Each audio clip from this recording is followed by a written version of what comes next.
จุดนี้เป็นจุดที่เขามาจุดประทัดแก้บนกันนะฮะเดี๋ยวผมจะพามาดูเขาจุดประทัดกันนะฮะดูจากกระดาษเป็นภูเขาครับไม่ใช่น้อยๆเลยนะฮะ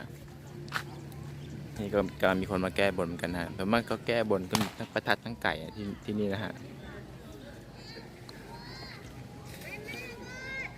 เยอะมาก